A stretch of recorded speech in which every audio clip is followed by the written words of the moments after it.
Welcome to Ear Biscuits. I'm Link. And I'm Rhett. This week at the round table of dim lighting, we have the one and only Lindsey Stirling. She's one of this generation's most recognized classical crossover musicians. Lindsey's got almost 5 million subscribers and over 600 million views on her YouTube channel. She also just released her new album, Shatter Me, which debuted at #1 on iTunes overall, #2 on Billboard's Top 200 overall, #1 on Billboard's independent albums, classical crossover albums, and dance electronic albums. This girl, it's a lot of categories, is bringing it. I mean, I was super excited to talk to her. She performed at the U2 Space opening, that event. We were there. Yep. I was super bummed that I didn't get to meet her that night. She was playing her violin and dancing like right over there. I was like, I could go talk to her right now, but it's in the middle of her performance. That would have been awkward. And it was like, what? That's Link busting up Lindsey's performance. This is a much better setting. She didn't. She didn't even bring her instrument for this conversation, which that's simplifies things. It definitely simplifies things, because when this girl's playing the violin, she's not just playing the violin. She's moving her. She's moving. She's dancing. You really have to watch one of her music videos if you don't know what she does to get a full appreciation. Or go to her live show. Right. She's combining, this classical music, the violin, with all these different genres of music: hip hop, pop, rock, dubstep, and now she's moving into electronica, and she's got this completely original sound, but also a completely original presentation of that. Yeah, all of her videos look amazing, but it's because what she does is amazing. Her original song, dubstep track, Crystallize, we'll play a clip of that. It was the 8th most watched video on YouTube in 2012. It currently has over 94 million views.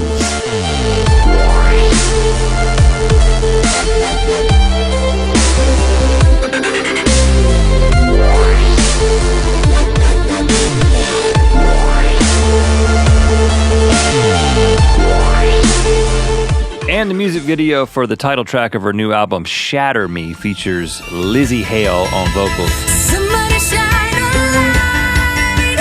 I'm frozen by the fear in me. Somebody make me feel alive and shatter me. So cut me from the line.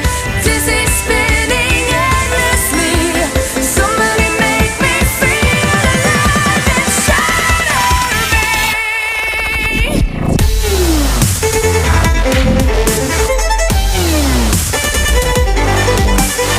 So she's starting her tour.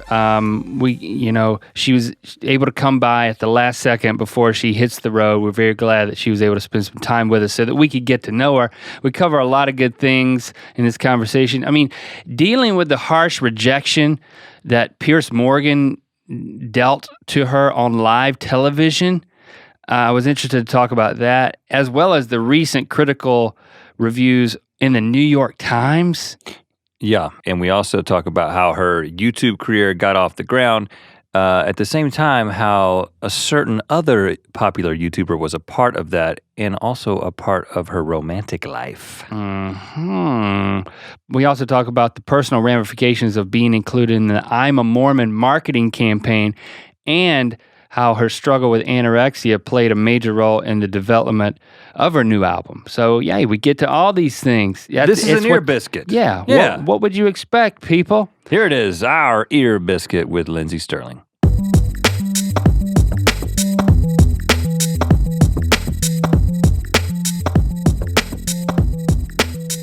Now, we can talk about the Owl City thing. Is that secret? No, the track's out, so it's been released. In the music video? And yeah. But we can chat about it.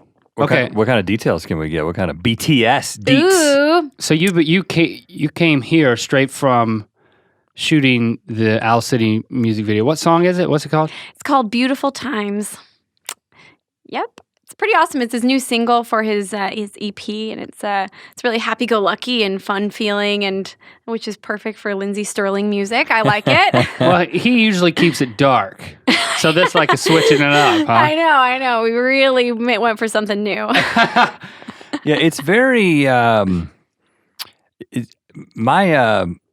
Locke, didn't Lincoln too? Locke, my son, really got into Owl City a couple years ago, and it was like that.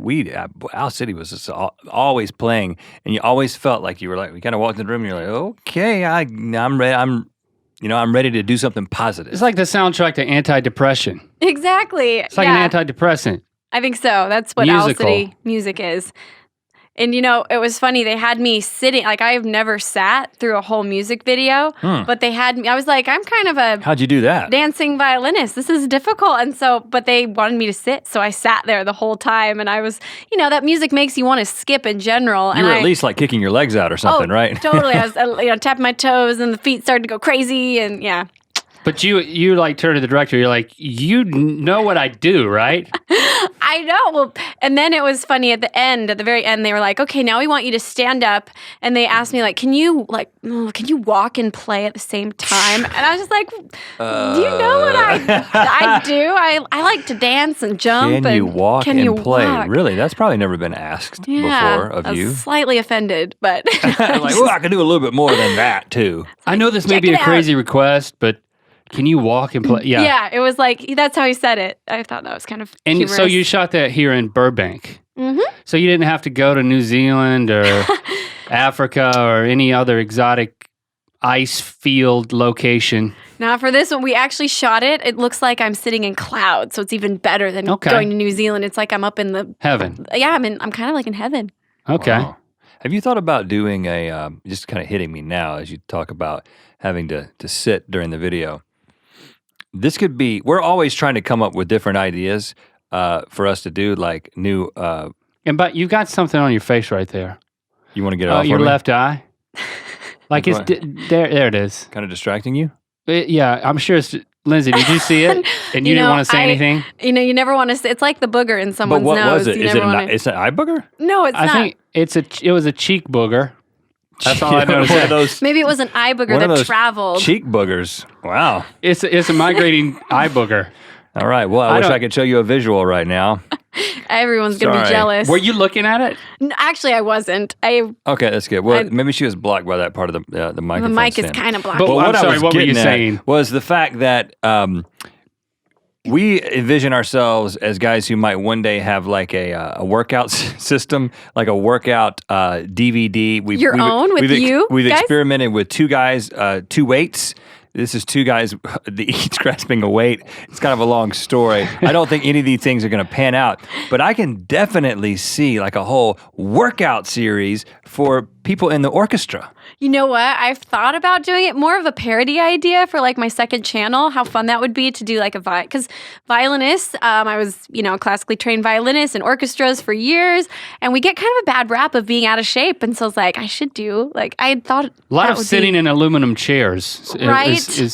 And very serious expressions. It looks like we never had fun in our lives. Well, but have you seen like, surely there's been, like high school orchestras out there who have been like inspired, and they're like, oh, this is a Lindsey Stirling joint right here, and all of a sudden, they're like playing for their parents, and next thing you know, they're getting up and doing some choreographed dance. That's happening, right? I sure hope so. I have not seen it. Oh, come on. If that's happening somewhere out there, we need to see that. We want to see this. I want to see it. I've seen individuals do it, but holy cow, if like a whole orchestra did it, that would be sweet. Oh, it'll happen thanks to you. But Rhett, just to go back a second. You still looking at my eye booger? I don't want to go back that far. Just to go back to your eye booger. No, to go back to the thing after that.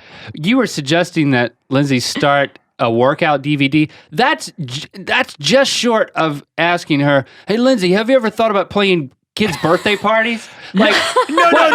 What are you doing to the girl? No, were you crazy? That's where the real money's at, man. Really? You ever heard of Billy Blanks? Yeah, but Richard Simmons. Yeah, you're not doing any better. So it now you're just putting hit her on me. that level with Billy Blanks and Richard Simmons. It just hit me that the hip hop thing, and then Michelle Obama she's doing the Get Up and Move campaign or whatever with all the kids. I mean, you could be like the true. White House spokesperson. I'm sorry if we've offended you. No offense. We taken. have not offended her. I can just say it right now. I appreciate your sensitivity to this subject, though. That's very kind of you. Well, I mean, seriously, do people I imagine people want to be able to describe what you do and encapsulate it, to boil it down to just a couple of adjectives or just throw a couple of things. Well, this is who Lindsey Stirling is. This is what she does. Right. And, it's funny. Recently, I just released my new album, and there was this fight on iTunes of them wanting to put it in different categories, and we had to really fight to let it stay. I was like, I want to be on the electronic charts. Like, I feel like I'm an electronic artist, but the classical charts wanted it, and the pop charts were like, no, she belongs over here. And it's just funny. No one knows how to classify it. So you mean somebody at the charts was like asking Yes, there's I didn't know this. There's editors of every page, and they control. And you only get one category on iTunes? For your album to be in the charts, yes.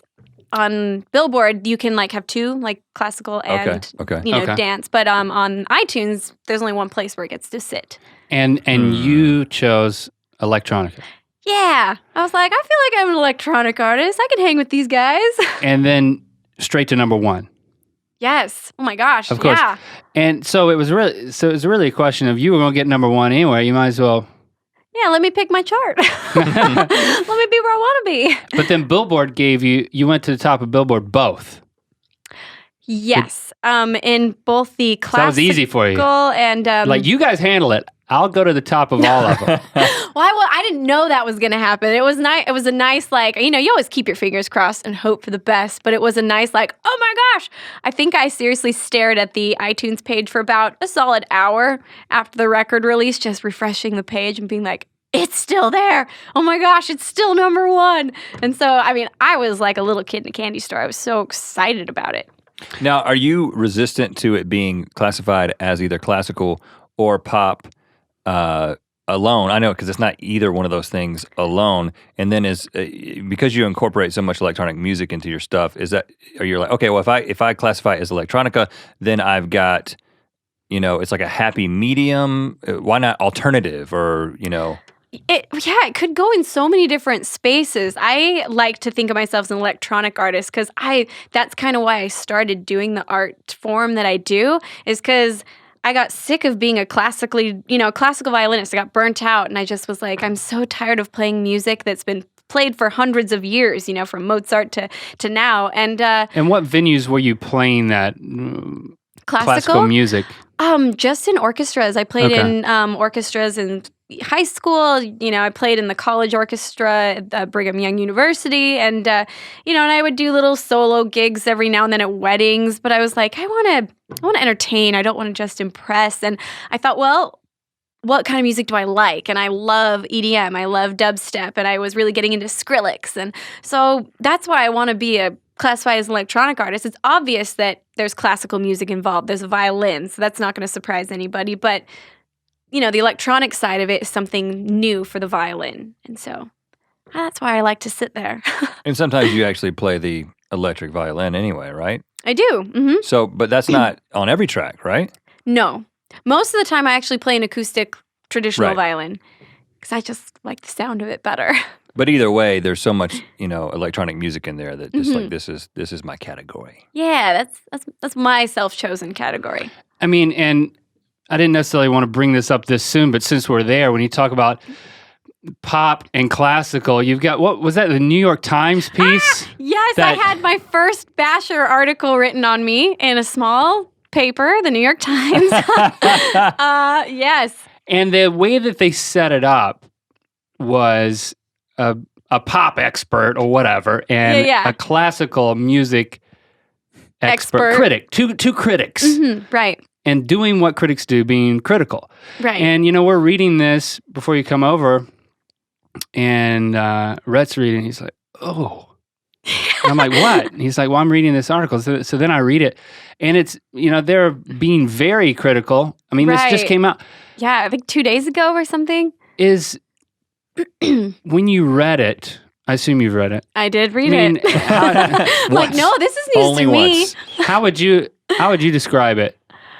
I was really taken back because I've never had I've never had a mean article written about me. They've always been very positive and like, oh, this is really interesting, or, this girl's an entrepreneur, or just, talking about the YouTube model or the music. But I've never had someone blatantly just say, gosh, she's not talented. She's not, she's bad at the classical music and she's bad at the electronic. I've never had someone come out and say that. So, it's one thing for people to be like, oh, that stuff never bothers me, but it bothers, it can't. I don't know how you can not be kind of hurt when you read that stuff. And I actually got the article sent to me by Peter Hollins, and I think he didn't read it. He just was like, "Oh, check it out! You're in the New York Times."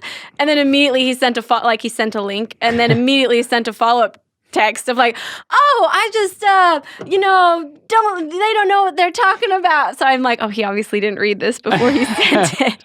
But Well, on one hand, there's that sensation of you've arrived at some certain level when there's people trying to rip you apart. That doesn't happen if you're just floating in the lower echelons. Trust me, I've experienced that. haven't we all, right?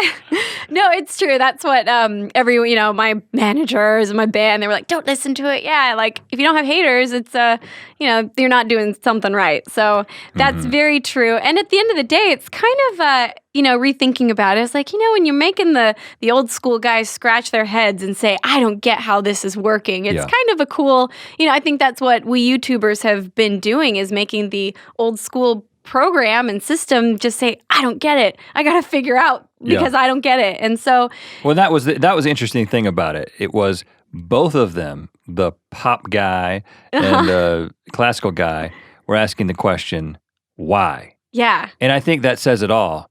For them to ask the question, why is she popular?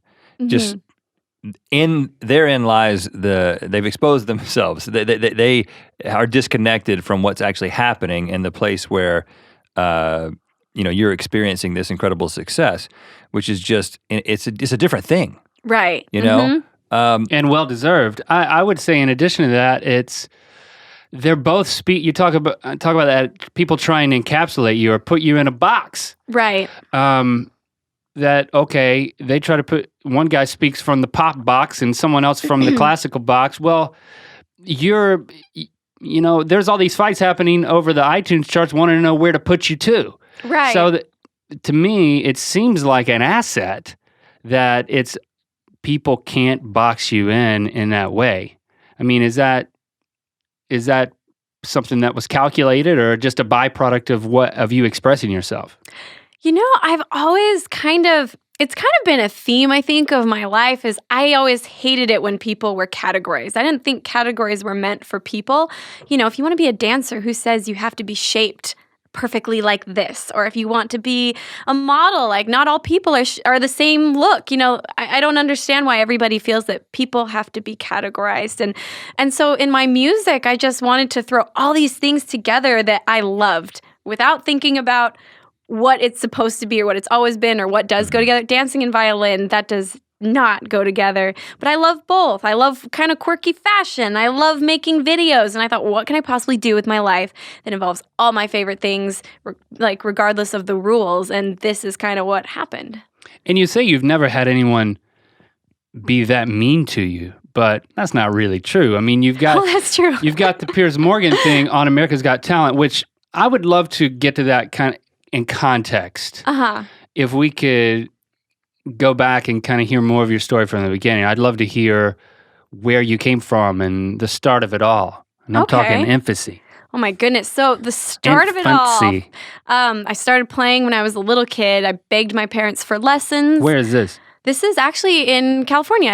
I grew up in Santa Ana when I was, till I was like 8 years old. And where the winds are? Yeah. Where the winds come from? Oh, Santa Ana winds. Yeah. My mom, when we lived out here when I was a kid, and since we moved back out here, my mom will kind of call and start talking to me, and she's like, "You feeling those Santa Ana winds?" she's from Georgia, but it's like, boy, she remembers those Santa Ana winds. Is that every Do you time? remember it? I actually don't. I just agreed because you seemed so excited about it. Well, Rhett's mom seemed excited yeah, about does it. she Those ask Santa every Ana time she winds. calls? No, but she's obsessed with the Santa Ana winds, and I can't. You're the source of them. Oh, Your sorry, town. sorry. I I mean- apologize. She was young. Yeah, I didn't know any better. Okay, so She just thought it was normal, that breeze. Yeah. and what was your family like? I mean, your parents, siblings. Yeah, I have, back then I had 2 sisters and my mom and dad, and my dad was a, freelance writer at the time, which we were a pretty, if that says much, we were not financially well off. What kind of kind of- writer? Wait, sorry. What did he write? Whatever he could find. He wrote advertisements. He wrote, just anything. He used to read me bedtime stories of his scripts. That was his dream job, was to be a film script writer. And so I got a lot of who I am today is from my dad, because he just kind of filled my head with stories and experiences and adventures. And he always told me chase your dreams. And he was chasing his dreams when I was a kid. And also, he wasn't afraid of the fact that, sometimes chasing your dreams doesn't mean you have to succeed. It's the fact of chasing your dreams and feeling okay. Even if you don't get it, you still tried. And my dad is still writing and, doing stuff. And he never had his film made yet. But, he's just inspired me so much to not be afraid of the fact that someday you might not reach your dream, but it's okay to try. It's kind of essential to try. Right. So I'm very grateful to my dad for filling my head with crazy dreams. And I always said, I want to grow up and be like you, Dad. I want to have adventures and do things. And What about your mom? my mom's the best. She was a stay-at-home mom. She raised a bunch of crazy little kids, and she was the most supportive, just driving us all to whether it was violin lessons or soccer practice or and still she's coming out to LA actually this weekend for my tour is starting, and she's going to be helping me kind of finish sewing my costumes, and she's going to be I gave her a list of, I also need a pirate map. Can you make me a pirate map? She's just super crafty. And Just personally, you need a pirate map, or that's part I of the show? actually do. Well, okay, it's part of the show. I want my show Mom, to first feel you have to bury the treasure, right? backstage, and then you have to make a map for me to find it. Wow, it's quite a game. Yeah. Well, So you're a pirate in your... no, I wrote a song called Master of Tides, and the whole theme of the song is I wanted it to feel like you were on a pirate adventure. And so in the show, my dancers are using violin bows as swords, and the whole thing is we're on a pirate quest. I'm the captain, and the show is actually pretty Do theatrical. you wear an eye patch? I might. I have not finalized that yet, but should I wear an eye patch? For that number, yes. or all night. Does anybody get scurvy? Nobody gets scurvy. Maybe I'll add that in there. If we give you a third piece of advice, we're going to have to get a credit in the program. Yeah. You should Come pass up on the out screen. oranges to the entire What? audience during that number. Oranges? That treats scurvy. Oh, okay. You start it off and say, "You've all got scurvy," and then you give away free oranges. Hey, listen, hey, Just put us on payroll. Yeah, We'll travel with you. I'm gonna say creative directors you'll here. have that exercise video, and you'll be wearing an eye patch, and then your career will be over so quickly. Okay. So your mom's in charge of the eye patch and the Yes, treasure map. and the treasure map. And when did you move from Santa Ana? We moved to Arizona when I was 8, and that's where most of my memories are from my childhood. I consider that home. My family still lives there. But yeah, Arizona. nice and hot. And we're talking desert, not like the high snowy part of Arizona, No, which desert. exists. Yes, it does. Surprisingly, no one knows about that part except for you. Yeah, I drove through the cold part one time. I was like, "What is this? This can't be I'm not in Arizona." Arizona right now. So, what kind of things did you do to entertain yourself at that age when you moved to Arizona? We always, when we moved to Arizona, it was our family's dream to live in, quote, we always called it the country. And we wanted to live somewhere where we could have a horse in our backyard and chickens. And yeah, we moved to the country, and we did. We ended up getting a horse, and so we would ride. Me and we made best friends with the neighbor kids, and we would play cops and robbers all day and build hay forts. I mean, the kind of like podunk. We'd play in the ditches. That was my childhood. Hay forts. Yeah. And you have a violin at all times? Always. No, I did not. That's what I picture. Okay, so hay fort violin. Ooh, that's like a little hoedown in itself right there. It is. Yeah, Yeah. but no violin yet. Violin, yes, but I didn't take it to the hay forts. I would play at home, and then when I went outside, I'd leave the violin at home. Were you Now- playing other instruments too? Piano lessons or guitar or anything else? Or was like, no, this is my instrument. It was pretty much violin until, let's see, I picked up the flute and then the baritone in high school. I mean, I was kind of your typical, I was in orchestra. I played the baritone and the flute. I was like a band nerd and an orc dork. Like I was the cool kid on campus, obviously. Now, when you make a So- decision to play an instrument, I mean, I know what went into it for me. It was just like, how cool am I going to be? I don't know why I chose trumpet, and Link also chose trumpet. I Nice. just felt Still like play? No. Oh. Saxophone. I have it though. Okay. I felt like saxophone is like, I'm trying to be cool, and you know I'm trying to be cool, and trumpet is like, I'm in the brass section, but I'm cool, and I can make this cool. It can go Okay. either way with the trumpet. Trombone is true. kind of like, I don't have a chance. You know? Well, tuba, you don't have a chance. But so Yeah. when you just made the decision, you obviously made this decision at a young age, but what went into it? Was there like, oh, this person plays the violin, they're my inspiration, or it's like, no, I think that thing can fit up under my chin real well. Right? what went into that? So when I was really little, my parents used to take me and my sisters to orchestra concerts, and because they loved classical music, neither of them played. They would also play these old records of classical music in our home. And at the concerts, I don't know if you've been to an orchestra concert in a while, but the first violin player, the first chair, they come out at the beginning of the concert and they tune the entire orchestra. And usually they're wearing power. something, they're wearing something a little different than everybody else sometimes. Ooh, wardrobe. And Autonomy. and they always get the solos. And so I was just like, to me, like my parents didn't play like rock music. We didn't go to rock concerts. So to me, that was a rock star. I was like, Yeah. that's the person in the orchestra that has the power and that like commands everybody. Wow, I want to be that person. Like not just one of those violinists. I want to be that one that gets to stand up in front and tune everybody. And how is what they wear different? They have like a red sash or something? Like what is the difference? Sometimes they're wearing the same thing. And sometimes if it's like a special performer, like featured player, they'll like, the woman would wear like a red dress and everyone else is in like black, So it just depends, but. Well, and that seems like it's kind of a constant theme with you too, is kind of naturally finding a way to stand out. Did you notice that? Was that happening as a child? You were like, well, look what she's doing with her hair. What is she trying to prove? I mean, were you dressing in different ways? How are you different?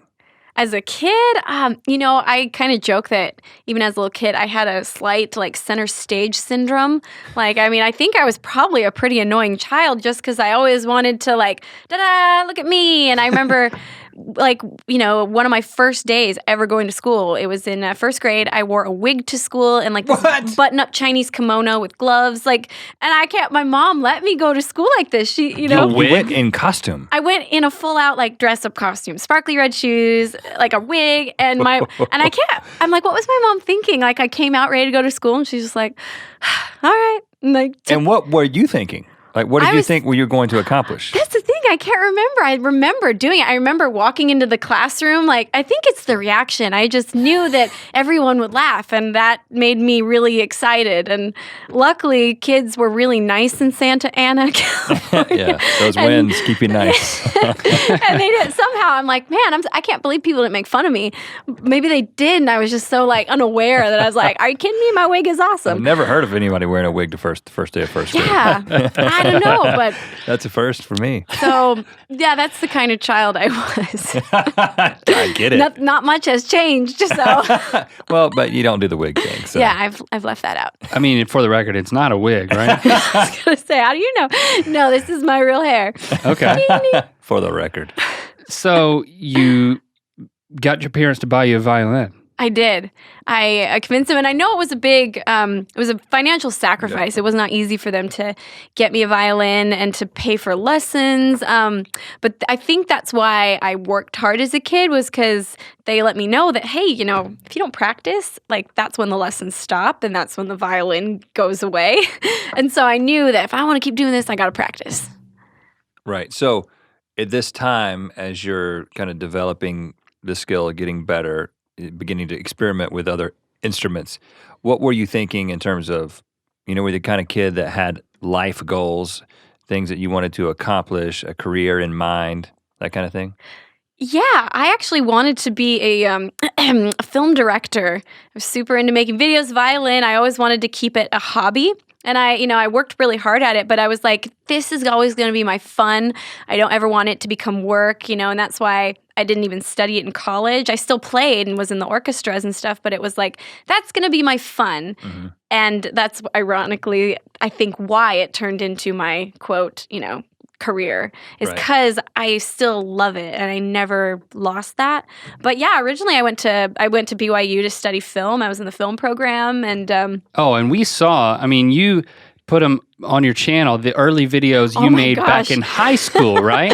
Lindsey's beginnings, right? Yeah, Lindsey like beginnings. 16 years old, 17, 18. Oh yeah, those are the best ones. A lot of cool special effects in those. We got stuff coming out of people's hands. I love how you just recruited fire coming out of your hands. Well, the cool thing is you recruited like all your girlfriends, so it's just like all these like high school girls. Yeah, it was a little out of character, like turning around and like shooting ice and fire out of their hands. And like none of us were actors, like at all. Really? Obviously, which is so great. Like we just like I kind of cry, like I'm laughing so hard every time I watch those because they're so bad. Now, but at the time, obviously they've kind of become comedy videos. That's how they would be categorized at this point. Yes, but at the time, deservedly so. You were thinking action director? Pretty much. I remember thinking when we were making them, I don't know how I did not see that these were terrible, but I remember even my friends, like I would show them as I was editing and be like, look how good this special effects, like it looks like fire is coming out of my hand. And they were just, whoa, like, I don't know why we all thought in some fantasy world that it looked really good, but we all, knew this was going to win Sundance in the next year, and I don't know. Well, they were super entertaining. And thank you. And so that's what you wanted to do. You go to BYU Film School, right? In order to pursue this, based on your portfolio, they let you me in. Like, this girl, hands down. She's got that fire hand thing down. I love the fact that you put that on your channel. By the way, I think that's just fabulous. Well, I don't like to put up a facade of like, oh, I just was, just became this automatically overnight. It's like, no, everybody starts somewhere, and usually it's pretty bad. Well, I think it's cool. You tell me if this is sexist, but there's a lot of, I see a lot of guys. That's a great way to start a question. A lot of guys. She probably won't tell you if it is, but I'll tell you if it is. There's a lot of guys who, I made videos as a kid. There, a lot of you just don't see as many girls who are wanting to be filmmakers or taking their dad's equipment and making videos with their friends and forcing their friends into their videos. Does that make you like a filmy tomboy type thing? Ooh, I guess so. I never thought of it that way. It is true though. Like there aren't as many women in the field of this, and I'm not sure why. That's why, like I've even gotten to speak at a couple conferences that were like women in technology. Because it's something that I think women are so artistic, and actually maybe I'm the one that's being a little sexist. I love working, like I edit all my own videos, but if I don't edit them, I usually like to find a woman editor because they edit differently. Like women they see different things, and I think that women just have a different eye, and I think there need to be more women directors and such because, men are great, but women are so rare and they bring something new to the table, I think. Yeah. So on your team now that kind of makes things happen for you and your videos and that kind of thing, where you're like, okay, let's bring in that group of girlfriends again, like I had in high school, and let's bring my girls.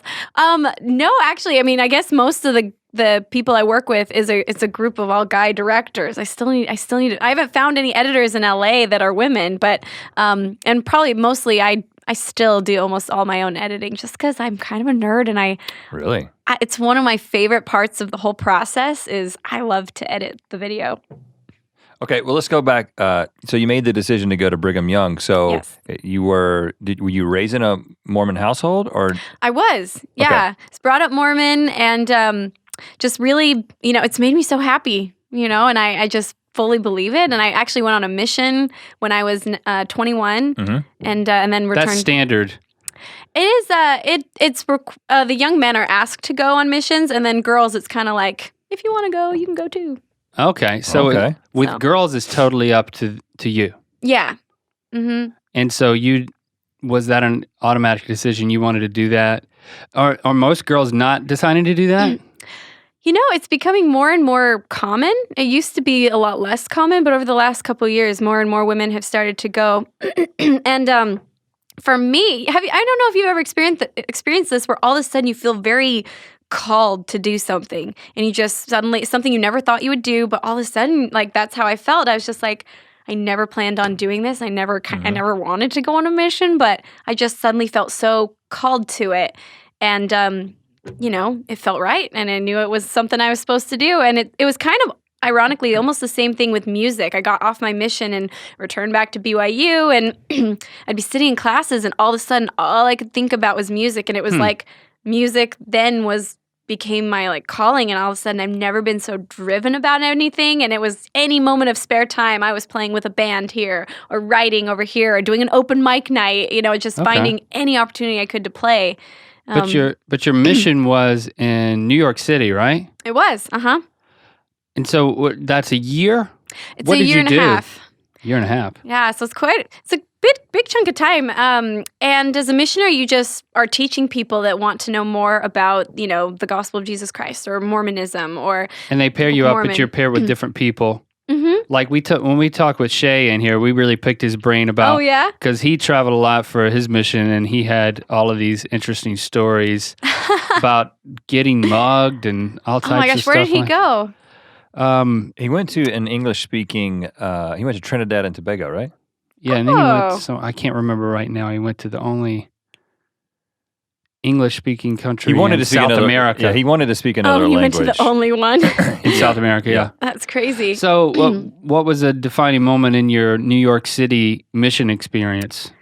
Oh, there. Good, bad, or Let's see, a defining moment. It was, I always believed, I was brought up Mormon, and I always believed it was true. I never kind of had much reason to question it, because I was happy, and, I felt it was true.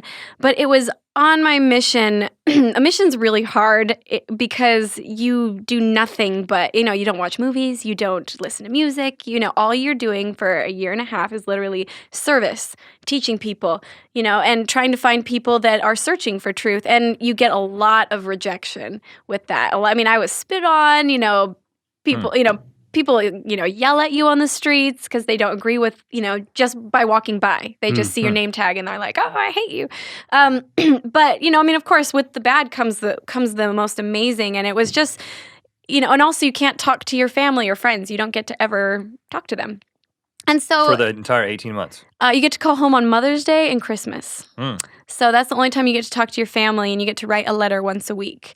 And so, it's really, this was a time when I had to just really soul search. I was like, when I was struggling, I couldn't call my best friend. I couldn't call my mom and just be like, I just need to vent. I was with somebody that I didn't even get to choose to be with, and, every girl I was with was great, but that doesn't mean they're your best friend.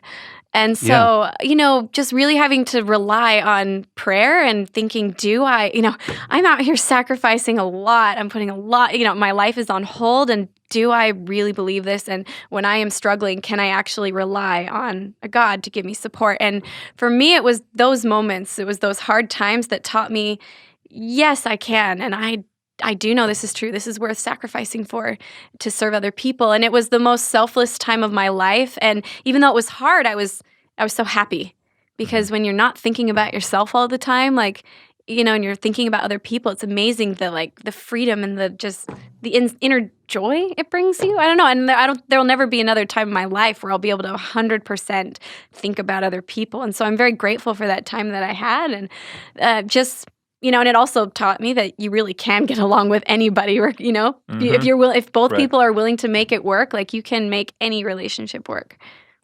And so that was a you're kind of explaining that was kind of a confirmation of your faith after you went on your mission. Since then, since becoming the Lindsey Stirling that everyone knows and loves, and that you've traveled the world and you've met lots of different people, had different experiences. Has that changed the way you think about your faith? No, I mean, in a way, I've had to just really solidify in my own mind, like, where are the lines? Because the entertainment industry is not very much about, centered on faith or standards. And so, when I started to see myself going down this path and I started to catch a glimpse of, okay, this is actually going somewhere. I think this actually is going to work. I really drew some lines and decided where I was going to draw them and what I would do and what standards I would never let falter. And, and I feel like a lot of times people think that's a disadvantage because I won't do certain things or I have to do certain things. But I feel like it's protected me so much because it's given me feet to stand on that aren't going to change. And it's also, and just in so many ways, kept me grounded and real. And I continue. It makes me happy. Well, it seems like you've gone, a step beyond just, okay, well, my faith kind of brings about these restrictions or whatever, but you've taken the external step of saying publicly, you're part of the I'm a Mormon campaign. Oh, Which is basically, that's like the marketing campaign for LDS, right? It's one of them. It was just, it's one of the marketing campaigns of just normal people because Mormons get this kind of weird rep of being very strange and just like weird. And so it was kind of a campaign of just like, look, they're normal, like we are normal people. So did they approach you and say, we'd love to feature you? Uh-huh. And then were you like, okay, well, it's one thing to kind of, to be this in my private life, and people know, they know your background when you went to college and that kind of thing. But when you take a stand like that, did you have reservations where you're like, okay, this is a new level of sort of like my faith being out there on display? Well, it does make, it just made me, when I thought about doing this, I was like, if I'm going to be out there in this bold of a way saying that I am Mormon and this is what I stand for, I can't ever falter. Like that can't ever be a question because now I'm wearing, a lot on my shoulders of what I've chosen to represent and what my actions now reflect the actions of a Mormon, not You're just... like an official Mormon. I'm like an official representative because of that video. But in a way, it was almost kind of okay, this will, in a way, almost help me feel that extra resolve because that's the person I want to be, is not just Mormon, but those standards that have made me happy and that have kept me safe. And I don't want to change from that. And so it was kind of like, okay, this is just an extra little help to like never be tempted, or be less tempted to like, oh, just this one time, Well, and since making that stand kind of like, okay, just like you said, okay, well, people have this perception of Mormons or Mormonism, and now that you've taken this public stand, have you gotten more questions about that? Do you feel like you've kind of taken a position of like, okay, I'm a defender of the faith now in the public forum? Like, how does that play itself out? I do get asked quite, like in a lot of interviews I do, I'm very comfortable. Like a lot of people are like, don't ask me about religion or whatever, but I'm very comfortable talking about it just because it's just part of who I am. But I will say it, whether people are drawn to Mormonism or just, finding their own faith, I do appreciate that a lot of people say that by listening to my story or whatever, that they've been encouraged to, search their own beliefs and search what do they believe in and try to find something that suits them. And to me, that I love that. I think that people deserve, and everyone, it's up for everyone to choose what they want to be or who they want to be. But I think it's important to search that out. Mm-hmm. So after BYU, connect the dots between when did the America's Got Talent audition take place? That was while you were in college, right? Yes, it was. I think it was my junior year of college. I came down here to LA and auditioned for America's Got Talent. And that was that performance was basically a version of what you do now, what you're famous for. right? You were playing and Yeah. dancing at the same time. It was funny. That was the first time I'd ever kind of tried it. I was like, I have this great idea. At the time, I didn't have any original music. I was just playing over, I think I played over like a Kesha track for one of them and a Flow Rider track for another. I would just basically take some of my favorite radio tunes and dance to them while I played, and that was my new idea. Okay. It's interesting because America's Got Talent, they'll find a lot of people on YouTube. I mean, we went on with the Dope Zebra. You did? We did. We were on. We got we got 3 X's really fast. Are you? It was kind of by design, but that's we were okay. we were hoping to get at least like halfway through, but it was just as soon as before. This is the Howard Stern era. First Howard Oh, Stern. and you know what? So this is We more were recent. the second people to ever audition for Howard Stern behind a marching band. A marching band was the first. Remember that? And they got through. They got through, and then we go out there, and before We're the first thing that before Howard the zebra Stern starts X'd. dancing, Howie, I think. Before you got to dance? Before the They're- zebra started they're dancing. brutal. Well, Lindsay, we weren't in the suit. Oh. No, yeah. I hate to burst your bubble there. We were, Oh. and We so- were beside the suit I was dressed as safari men. Oh. in really short shorts. Of course. I think we were being really stupid. Howard Stern said, "You guys, you guys think you're funny, don't you?" And we're like, You're like, actually, millions of people think we're funny is what you Yeah, should it was. No. Anyway, you fared a little better. But A little better, yeah. But what I'm saying is, America's Got Talent will find people who make YouTube videos, and then they say, "Oh, the producers will get them to come on the show." That's how we were approached, and we just did it for Right. the fun of it. I found it interesting that you're telling me you invented your whole act in order to go on America's Got Talent?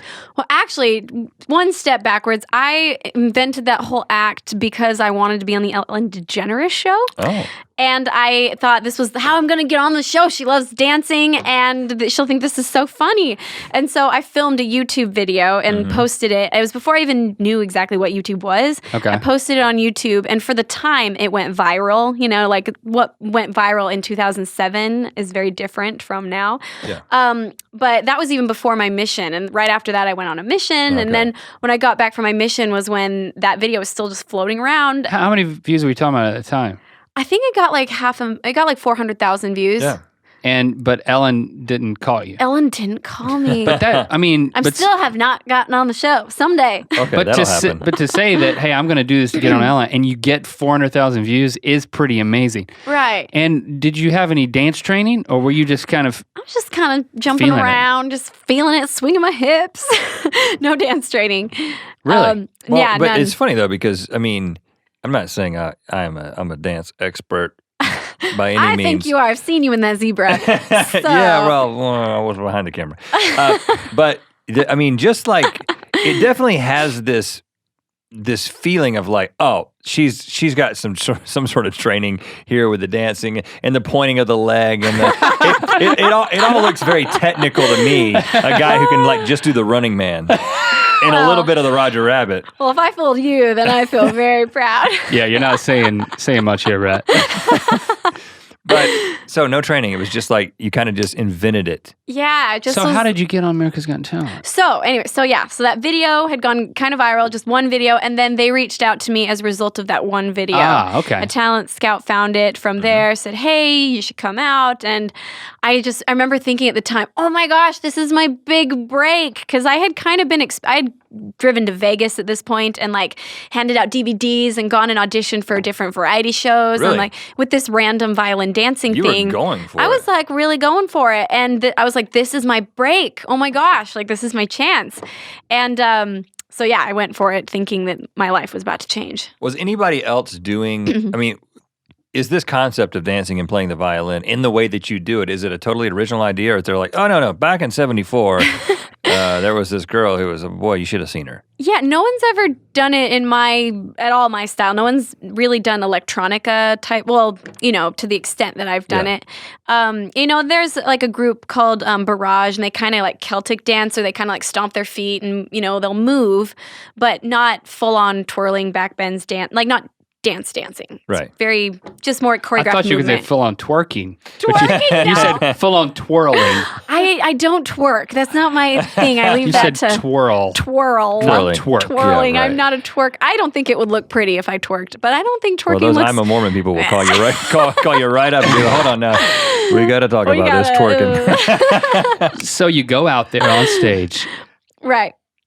How did you feel? I was so nervous. I was like beyond nervous. It was the first time I'd ever done this kind of performing in front of an audience, And my first audition went really well. Like they all liked it and said, "Hey, you're going to Vegas." And I was all excited.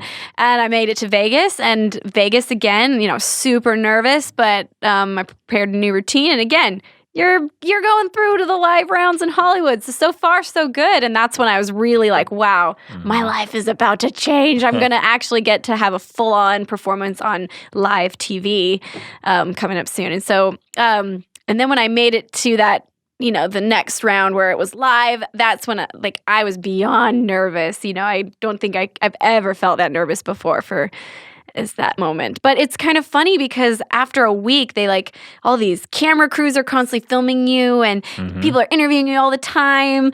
And, you have your own makeup artist, your own costume designer, just you're treated like a rock star. And I'd never been treated like that before. And so, I got to this point where I was like, wow, I feel like I'm a really big deal. I'm going to do awesome. And, I remember walking on that stage, and even though I was so nervous, I felt like, kind of $1 million, and I was on top of the world at that moment. Until I played, and then I got X'd, and I was just like, oh my gosh, this is, and then the judges told me a bunch of really mean comments. And at that point, it's just amazing to me. I've never felt that much of an extreme of feeling on top of the world, and 90 seconds later feeling humiliated, lower than you could ever feel in your life, and just like, I am dirt. Oh my gosh, I am scum of the earth, kind of a feeling. But so there's the one Piers Morgan quote, Yeah. which I don't remember. I'm not gonna make you say it unless you want to, but Oh no, it's a good one. He told me I sounded like drowned rats being strangled, and which is really nice. I don't even know what that sounds like. And just my. that. And then he went on from there. And then the other two judges, were they laying into you too?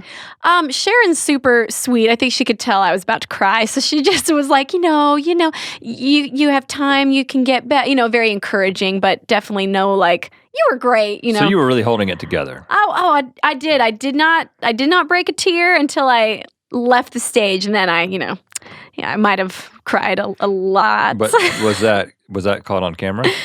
It wasn't. They want to interview you as soon as you leave the stage. They want to catch those tears so bad, but I held it together until finally they, cut, and then I just ran into the bathroom and just sunk to the floor, in a, public bathroom backstage, and just, was there for an hour, just crying. Who was with you? I was by myself.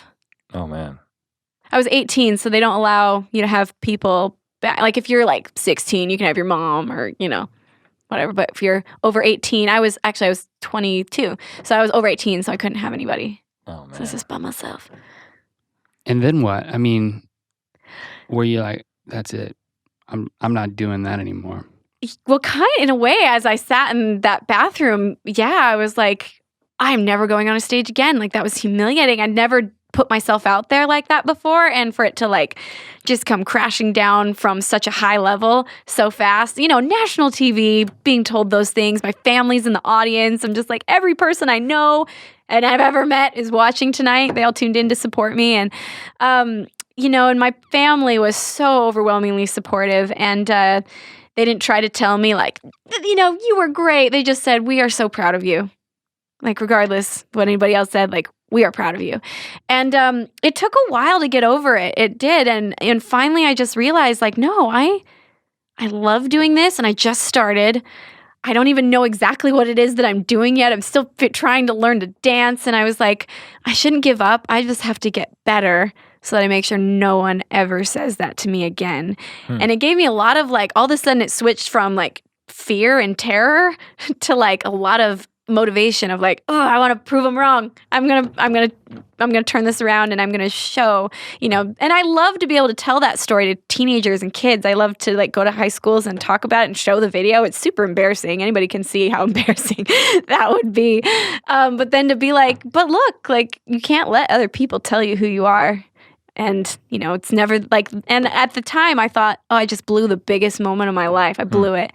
But like the biggest moment of your life will come again. Like there kind of is no such thing. Yeah. They'll keep coming and Right. they'll come again. If you blow it again, there'll be another one. So what was the game plan? What happened next?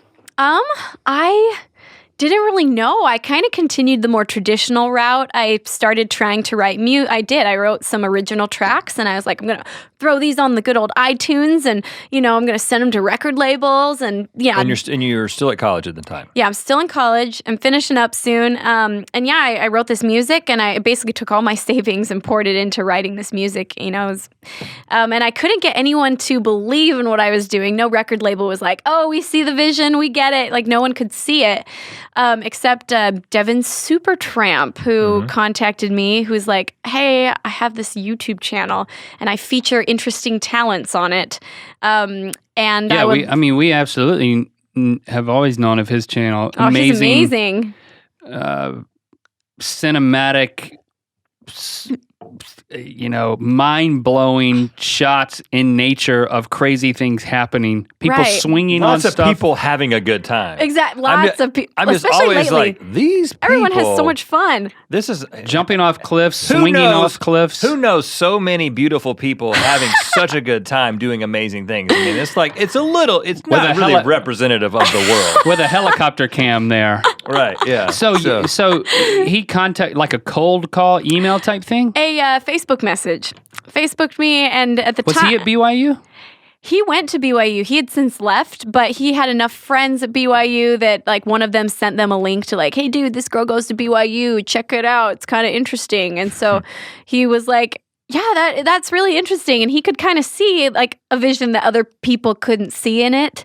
And he contacted me and offered to do a free music video. And the only requirement was just like, let me put it on my channel. And I was like, of course, like his stuff's amazing. Like you can do it. And, from there we did this one music video. And that night he taught a YouTube seminar at BYU and tons of my film friends went. And so I went and my mind was blown, to say the least. I was one of those people that had no idea that YouTube was a world and that it was a platform and that you could have your own channel. What? And he just kind of went through like this criteria of like, this is how you do it, like step by step. This is how you can become a YouTuber and take control of your. And I was so inspired That you started dating him. that I started. Okay. I remember thinking, hey, he's really cute. But we started dating a little bit later. What are you laughing at? Okay, we'll get to that then. Okay, I'm blushing. You guys can't see it, but I'm getting embarrassed. But yeah, we started doing all kinds of projects together, and I was just like, I remember I called my mom after that because I was so discouraged. Just this whole music industry. I was like, how does one ever get in? Like, how do you stick your foot in the door unless you have $1 million or a connection? And finally, I just was like, Mom, I figured it out. I know the way that I'm gonna make it. Like, I can do it my own way. All these other people wanted me to change and do this, and then maybe we'll take you on, but I didn't want to. And I was like, I can do it my own way. I can do it at my own pace. I don't have to wait for someone to tell me I'm ready. And started working with Devin. We did all kinds of projects. And What was the first video that was on his channel? it's called, I think he called it Epic Violin Girl because Yeah. At the time, Because Epic. he knows how to title a thumbnail. Epic is Epic first, then two other words. Girl is a Girl great is one. good. Girl's very Yeah. searchable. Violin, Ugh. pretty killer. Yeah, right, yeah. Yeah, it's very smart. And it's one of my first songs I ever wrote. It's called Spontaneous Me, and it's just me dancing around in really pretty places in Utah playing the violin, much like most of my videos. It's also on your works. channel. It is on my channel. And I have to say it was amazing because I had these like 3 songs on iTunes that hadn't sold at all. Like no one knew it. Like my mom bought them and my best friend bought them to support me. But suddenly, immediately when he put up this video on his channel, I think he only had 25,000 subscribers at the time. But to me, that was a lot. That was like, whoa, he's got an audience of 25,000 people. And all of a sudden my songs started to sell. And I was like, okay, I'm totally sold on this YouTube thing. I need to build up my own little channel, which I think had like 3,000 subscribers from that one video. Mm-hmm. But Wow, so And let's date. yeah. So that followed, yeah. how did that work? Well, he was actually living in Hawaii at the time. And so we like whenever he would come to Utah, he would come to Utah quite a bit for projects because he had lots of connections in Utah, and all his film buddies were there, and he was coming back and forth from Hawaii to Utah, and we'd always hang out whenever he's here. I'd help him on his, shoot as much as I could, and he did a video for me here and there, and we started Skype dating. How cute is that? Wow. I know. Across the ocean. Across the ocean. Now, when you Skype date with Devin Supertramp, is like the laptop with the Skype camera mounted on like a helicam, and it's like rotating all around. He uses a red camera as his webcam. you get like a 4K image of him. It's like immaculate quality. Epic Skype date. That should be his next video. I will text him and let him know. So you were long distance dating. So we were long distance dating. For how long? Oh gosh, probably 3 months. Okay. So not too long. And then, his channel was getting bigger and he was starting to travel a lot. Hawaii is not the most convenient place to travel the world from. And so he, was like, I'm going to come to Utah. And we started real dating once he came to Utah. Are you guys together now? No, we're not. We dated for about about a year, a little over a year. And, but yeah, we're not together anymore, but we still, we're still friends and we still keep in touch a little bit. Is it just too difficult to manage two major YouTube channels together? Is that what it is? No, it wasn't so much that. It was, I think we both just realized that we fell in love with kind of something that was not going to last. Like we were chasing our dreams together. That's a pretty romantic notion. And we were getting to travel to these epic places around the world, making these videos all paid for by other people and just going on all these adventures. And I think we fell in love with each other's passion and drive. Right. And at the end of the day, we just kind of realized we're two very, very different personalities. When all of this slows down, are we still going to love each other? Right. I think we just realized we'd fallen in love over something that wasn't actually real. Right. So. And now your latest album, the new release, Shatter Me. Uh-huh. Tell us about the story behind that title. There seems to be a sort of a theme that you're hitting on with the There with is. the album. It all went back to I had this envisionment in my head one day, right about when I started writing the album, of that picture that's the cover. The cover is me as this little ballerina, and I'm in this globe, and it's starting to crack. And I just started thinking about this ballerina that spins inside this music box. She's perfect. She's beautiful and flawless porcelain, and she just spins forever to this melody and never changes. And I thought about, does she want to change? Does she want to get out? And I just had this ultimate connection to this character, this little ballerina, because there was a time in my life when I felt so trapped. And I actually talk about it in my I'm a Mormon video. When I was a teenager, I went through anorexia, and it got pretty severe before I even realized that there was a problem. Yeah. And I just remember one day realizing, I am so unhappy. I am so unhappy, and I didn't used to feel like this. What is wrong with my life? Why do I cry when nothing's wrong? And it was just because I had gone into such severe depression because my body was so malnourished, and I was so consumed with things that weren't real, like scales, numbers, food, just constantly. That's all I thought about. And it's this colorful, vibrant life of that little girl that wore a wig to school and loved to put on plays for the neighborhood. It had been completely suffocated by this image of having to be perfect and having to be in control. And it was almost like that porcelain shell of this ballerina and this shell of this music box. And so Shatter Me.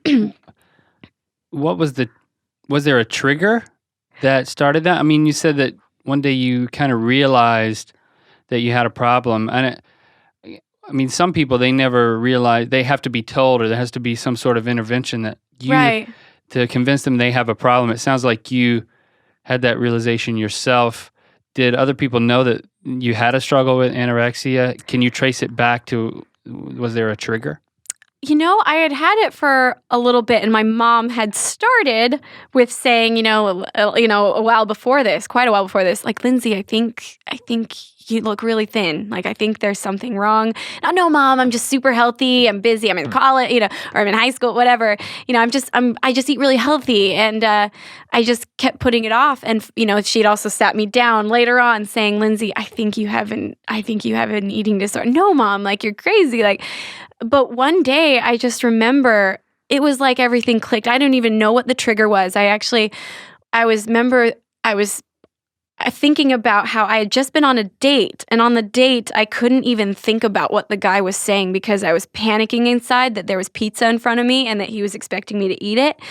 And all of a sudden, I was home after this date, and I was just I was so sad for no reason. And I was like, why am I like this? I didn't used to be like this.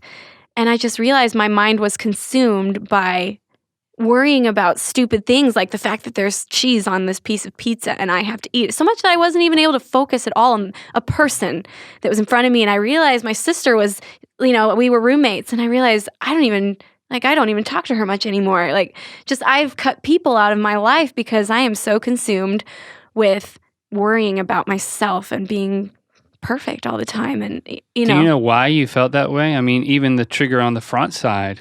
I don't know. I worked as a therapist for a little bit after work, down the line a while later. I actually was going to be a therapist for eating disorder girls originally when I graduated or finished college. And sometimes there's really strong triggers. Other times there's not. It just is something that gradually happens to people as a result of like all the media and the society that the values that our society has. And it just kind of innately grows in people, and you don't realize it because it grows so subtly. And and then before you know it, like, you're consumed, and it's just who you. And then when it's a problem in your brain, an eating disorder is an actual mental disorder, and it's so hard to recognize, and it's so hard to overcome because it's the way you think. You can't step outside your own brain and think about how do other people think. It's just who I was, and I was so used to thinking that way that when it finally dawned on me that that's not normal. I remember talking to my mom about it, being like I think about this all the time. Is that not normal? And just no, that's not normal, Lindsey. And I just remember feeling at this time when I finally realized there was a problem. I was just screaming inside. I just wish that someone would break me free and just shatter this world that was encasing me. And finally, after I went to therapy, I went to group sessions, I worked it out. My family was very supportive. And finally, I learned that it was like I was the only one that could change myself. Like, no therapist could save me. My mom couldn't save me. Like, I had to, and so that's kind of the song Shatter Me. The music video is about that ballerina, and basically she has to break hers. And, there's this moment in the video where I like hold up my hand and I see all these cracks all over my body. And I just remember when I was starting to change out of my eating disorder habits, it was so scary because everything I had learned to value was based on this crazy disorder in my head, like everything that had value. And I just wondered, if I change, is there anything left? Is there going to be any value left in me? And that's what this ballerina had to think. If I, keep cracking, is there going to be anything left? But she makes the decision to play, and she shatters her shell. And that's when she discovers herself. So that's what Shatter Me is about. It's about self-discovery. Now, since, you've obviously shared that story, in a number of different venues, and now you've kind of made it come to life in your music. My experience in talking to some other people who've kind of been vulnerable about something like that, a struggle like that, because YouTubers are so connected to their fans, a lot of times you can get very overwhelmed with the amount of people who are reaching out to you for help. What has that been like for you as people have come? Obviously, I'm sure people have come out of the woodwork and say, I'm also struggling with this. What do I do? Like, how do you handle that type of fan interaction from people who are struggling with an eating disorder? My heart goes out to them so much because, I know it's such a lonely disorder. It's something that's so secret. And even when I figured it out, like, I only told my mom for a long time. My sister knew, but she could tell. But I didn't want to tell her. I couldn't, and it's such a lonely disorder. You feel like no one can understand you. So as much as I can, I'll try to, those are the ones I really do try to respond to. I mean, I just try to respond to a variety of different things, but, my heart just connects so much to that. And I just want people to know there's hope because it feels so hopeless at the times. Like, how can I change the way I think? Like, it's impossible. But I just want to let people know that, like, yeah, you can change. And this is how I did it, but it's different for everybody. And so, yeah. I mean, I think it's extremely inspirational to hear the victory that you can achieve over the way even your own brain works. Mm-hmm. But I assume it's not something that's just okay. You kind of kill those thoughts and it's over. Right. Isn't there some level of a residual struggle that is still there, or is it something that you can put on a shelf and it's dealt with? Well, it was super discouraging when I first started, because when I found out I had it, I did so much research about what is exactly this problem that I have and what do people say about it. And it was so discouraging because they say over and over again, you'll never be cured from an eating disorder. And I was like, oh, well, that sucks. Like, I'm always going to be like this. But, and it's to an extent, I still have a little unhealthy part of my brain, but I know how to control it now. Like, sometimes thoughts creep in and I can sense, and it usually happens when I'm getting super stressed. Like, those little triggers start to come in, but now I recognize them and I can just be like, hey, get out of here. Like, and because it is a brain process, I basically had to retrain my brain on automatic thoughts. Like, when something happened, the automatic thought was, oh, you're worthless because you did that, No, I'm not. I had to retrain my brain, the automatic processes, and I had to look in the mirror, and even though I didn't believe it, I would be like, you're beautiful. And, I just really had to train myself to basically love myself again and treat myself right. And so, because I've done it before, I would go through relapses, but every relapse was less severe. And every time I'd get stronger and I'd get quicker at recognizing, I'm starting to slip again. And now it's just, I see it automatically when thoughts start to come in, or I start to act a certain way. I'm like, oh no, that's not good. Mm-hmm. We're gonna fix that. So you're getting ready to head off on your tour. Mm-hmm. When do you leave for that? On Tuesday. Oh gosh, we leave on Monday. We leave on the 12th. Okay, so right around the corner, as soon as the eye patch is sewn. Basically, you're leaving here and going on tour. Yeah, we're going. We're going to be doing the U.S. for 2 months, and then we go to Europe for a month and a half. And so we're going to be just going. So these events coming together, you're getting ready to head off on this tour. You have this critical article in the New York Times that, they said some difficult things, even though they don't really understand what they're talking about. Do you feel like you've got something to prove? Not in that way. I have such an amazingly supportive fan base. Like, I couldn't ask for a more supportive group of people than the people that have followed me, from the beginning. And, I am a little nervous, not about proving myself to anybody, but just I'm doing so many things that I've never done before on this tour. I always like to try something new. I want to stretch the envelope a little bit and try new things, but definitely taking... Don't stretch the envelope. You should push it, but don't stretch it. But you should stretch before your performances because stretch yourself and I push would that pull envelope. quite a few things. I think that's where I mixed it up. That's my bad. I'm sure you have to stretch. So you're doing what? Definitely. What types of things? Well, I've gotten really good at improvising and jumping all over the stage, and like I said, twirling, not twerking. But I've gotten really good at just bouncing all over the place. But this time, I'm working with a choreographer for the first time, my first dance instruction ever, and I have 2 backup dancers that I'm really excited about, and we have a lot of choreography together. And so, if I get off, it's very obvious because the 2 dudes next to me are doing the, So anyways, so it's 2 guy dancers. Yes, it is. I wanted them to be able to pick me up and, and also having 2 strong dudes next to me makes me look super dainty. So, yeah. Well, like I said, I'm truly inspired by your story, the things that you've overcome and just the negative feedback and the way that it fuels you to achieve victory. Ta-ding. By the way, I can't believe I forgot to mention this. Just today, Piers Morgan tweeted, what did he tweet? I wish I could remember it verbatim, but he said, "Okay, Lindsey Stirling, you proved me wrong." How awesome is that? Today. Today. That's great timing. I know. I was You know? pretty stoked about that. I was like, that's been a long time in coming. Thank you, Piers Morgan. So, anyways, Closure. closure. Finally, around. the open wound has been stitched up now. Did you reply? I retweeted. I actually have not replied yet. It's been I was on set all day, But you retweeted it. I retweeted Well, that's, and I Instagrammed it, but I should reply. That's the polite thing to do. What do you? Let's see. I know, what you want should I Rhett s- Listen, I could so come now up you're with it. asking Yeah. Rhett to tell you what to say. Yeah. Just buy my workout DVD and we'll call it even. I think it's what. Hey, I would just say thanks, but no thanks. No. How about too late, Piers? No. Okay. How about Keep them coming. These are how all about, really how bad. about just How about tell me about how your show's going, thank you? which is canceled. by the Means way. a lot. Really. Exclamation point. Exclamation point. Then Okay. a wink. Ooh, an emoji wink or just the little like semicolon wink? I don't know. What did the British prefer? Probably just the real one, the The real one? semicolon. Oh, Yeah. the semicolon. Okay. Yeah, not emoji.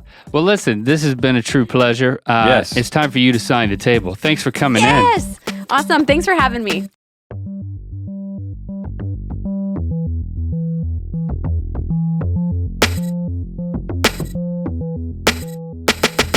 And there you have it, our ear biscuit with the one and only Lindsey Stirling.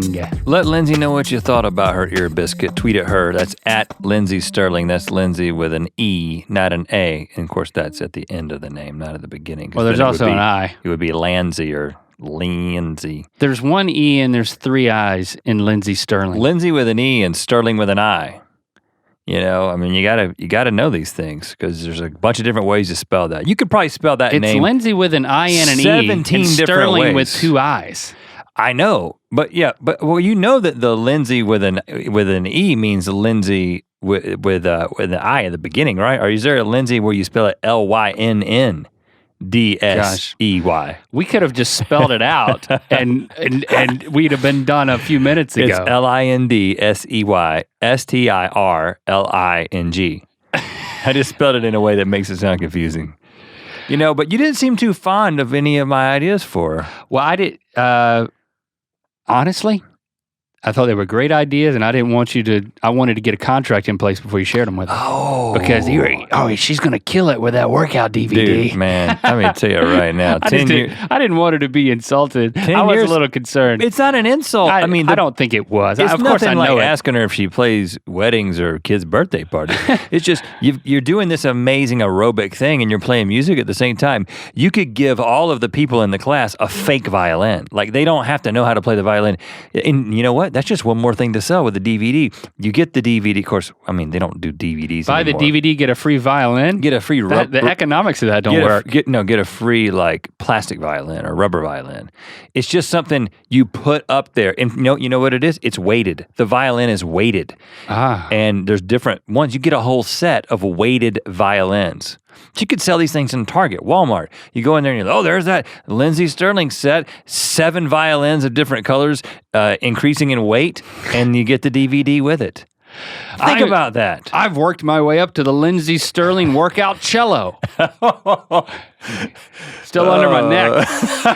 I'm a strong dude. Man, sometimes I just wish we had time to execute these things. Of course, we got to get her to buy in on this. Okay, that's what you need to tweet at her, people. That's why we went through so much trouble to make sure you knew how to tweet at Lindsay, because we got to get her on board with this workout DVD. 2 guys, 2 weights, and violinist with a cello. We could call it Violinistinics.